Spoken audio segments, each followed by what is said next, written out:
Ever since she was a student at Summerville High School, Erika Harrison knew she wanted to be an attorney. And now, she's one of the most prominent attorneys in Charleston. In this edition of Quintin's Close-Ups, I sit down with Erika one-on-one.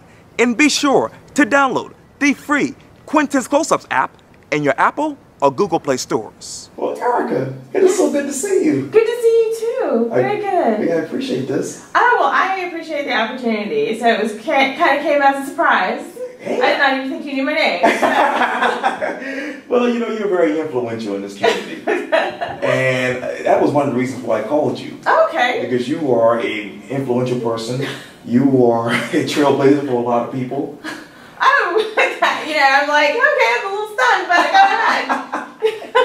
And you know, I did my research on you, which is a good thing. It's a good thing. And I went back to your Summerville High School days. Oh, God. Let me read this. It says, Erika Vanessa Harrison, Jr., Summerville High School, daughter of Mr. and Mrs. Gordon Leon Harrison. Achievements, awards, activities, and hobbies. President of the Speech and Debate Team. Secretary of the Charleston Area Student Classical League. Parliamentarian of the Junior Classic League. Student Council President. National Forensic League. Boy, you did a lot. That's what they said I like to tell you. Alpha Data. National Data Club. National Honor Society. South Carolina Junior Academy of Science. Research Apprenticeship at MUSC, Student Liaison Representative, PTSA Board, School Improvement Council, Act 135 Mandate Committee, Sophomore of the Year, South Carolina Junior Scholar, Senator for a Day Program, Duke University Talent Identification Program, 411 ALJ Challenge, Savannah Valley District Champion, Quest Champion, Ecology Club, Most Valuable Student Council Member, 94 to 95, Principals Leadership Award, Afro-American Studies Club, Covenant Life Waves Youth Group, and Nursery Volunteer. Academic letter recipient, that is, 94 and 95. National Latin Exam, Magna Cum Laude, 94 and 95. Presidential Academic Fitness Award, pianist, enjoys reading, debating, playing tennis, and preparing exotic meals. And this what got me.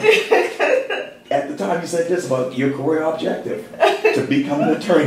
Yes. Here you are. Yeah. You know, I just turned 39. Wow. Last week. I can't believe I actually said that out loud. So, and you're reading something from 20 years ago. Right. So, yeah, it's kind of, I would say, so those things are still part of my life. Right. Some of them are still not so much, but, you know, yes, I still cook. Yes, I sometimes probably engage in heated debates with friends and family. And yeah, I'm still a lawyer. Wow. Let me go back 20 years ago to right now. What's the biggest difference about Erika Harrison? I think I would say that I'm more realistic than optimistic. I'm still optimistic, but I'm extremely realistic. Sure. And recognize how we how I can be an influence upon public life. Sure. And I think the other thing that has made me a bit more realistic is that local government really does have an impact on the day-to-day lives, as opposed to kind of this national noise that you can hear as a cacophony of sounds across, you know, all versions of platforms. But the things that people don't recognize is the impact that is at the local level. You know, one vote does make a difference, and I recognized that earlier, well, like late last year, and you know, I've seen it also occur in my own life when, you know, 6 votes can make a difference, 1 vote can make a difference. So I think the impact, I think what I've kind of recognized is that everything at a local level is how people's lives are most impacted on a day-to-day. Let me turn back to you being an attorney. Uh-huh. You wrote this letter to really your friends 9 years ago, I believe, almost 10 years ago. Yeah. You said this: Dear friend, it is with great enthusiasm that I announce the opening of the law offices of Erika Harrison. And let me go, my new play toy here, oh God. Let me go right back to it. I remember when I wrote that. It was probably sometime in September. I had just started my own practice. Yeah. I wanted to do something different. I wanted to kind of just be out there on my own, and I've been doing that, and it's been great. And most of the stuff that I get to do deals with touching property and touching real estate and recognizing, you know, built life and built community around you, and how you build the community and how you can reform and shape that just by, you know, development. And you know, I'd spent, I don't know how many years it had already been by that time, but I did, you know, full 2 terms on the BAR, and so watching things change from, you know, a dormer to hotels, and how apartment, multifamily, how those can kind of impact and shape everything else around you. You know, I started out on BAR right before the recession, or rather the bubble in real estate had burst, and so you saw these long meetings, and then all of a sudden they contracted to small meetings, and people were doing less and less, and you saw projects getting shelved. And so it's really fantastic to see some of these major projects come to life, Sure. like the corner of Spring and King Street, Right. and seeing how the Spring Canyon corridor can come to fruition. It was, I think the plan came out in '97, Right. and now, you know, now it's two ways, and that was 20 years ago. It actually came out the year I graduated from high school. So, you know, all these things, you see how we have these lofty goals in government, and then people expect them to happen immediately. But things that are a part of these goals is the fact that, you know, the implementation comes with money, and it comes with patience, it comes with time, it comes with invaluable leadership, and that's something I've just kind of taken note of, that sometimes it is a slow process, but once you start to implement these things, it really changes the way you live and you work in the city. You talk about being on the BAR, right? You talk about local government. And obviously there's a big debate right now about short-term rentals. Where in your mind should this discussion go next? Well, having been on the task force, you know, the task force worked diligently, it worked hard.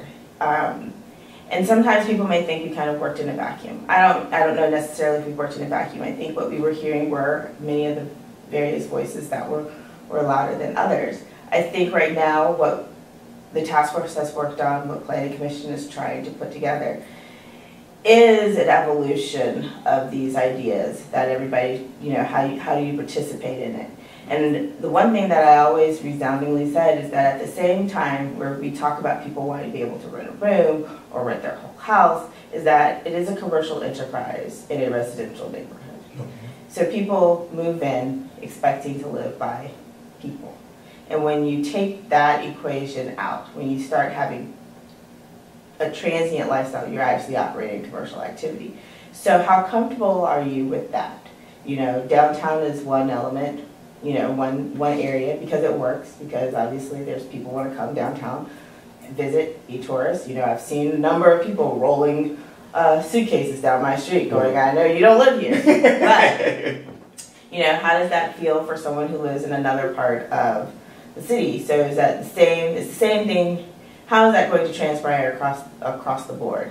You know, the limits were the limits for a reason, and I think in this world, I think the scope of it changed when it became so much easier to do by a click of a button with a couple of photographs. Right. It wasn't that easy to do in the beginning, and so when platforms became easier to use, it became much easier to just say, oh, let me do it. So the question is always going to be, yeah, we can open up the doors. Now, what will happen when people recognize, you know, that they're no longer living in true neighborhoods, versus what will happen, you know, to those neighborhoods that are, will you still feel like you live in a community? And if you can still feel that way, then yes. And if you can still keep that kind of congeniality, that level of community, that's important. And I think the question is how's that going to look 5, 10 years down the road? Will all these neighborhoods that were transitional will they transition into commercial areas? And where will families go? You talk about 5 to 10 years. What will be the future of Charleston as a whole in your mind?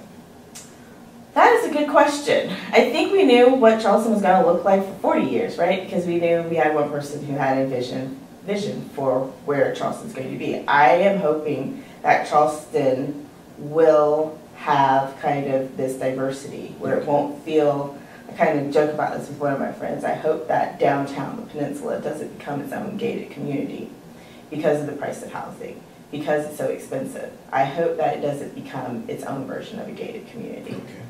I think where we're going to see ourselves is that, you know, are we living in an economy that is going to be service oriented, or are we going to have a lot more, you know, true jobs, true employers, or we're going to have, you know, a service type of industry where, you know, people are more of an independent contractors doing their, you know, advancing, you know, through independent contracting like TaskRabbit or Thumbtack or Uber or Lyft, you know, those have come online, and, you know, the great debate is, will we have this next generation be, you know, an employed generation, or are we going to be creating those type of jobs?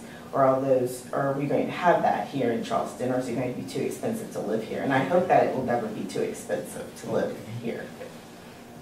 Let me go back to you. You have a tremendous career going on right now. Thank you. You're welcome.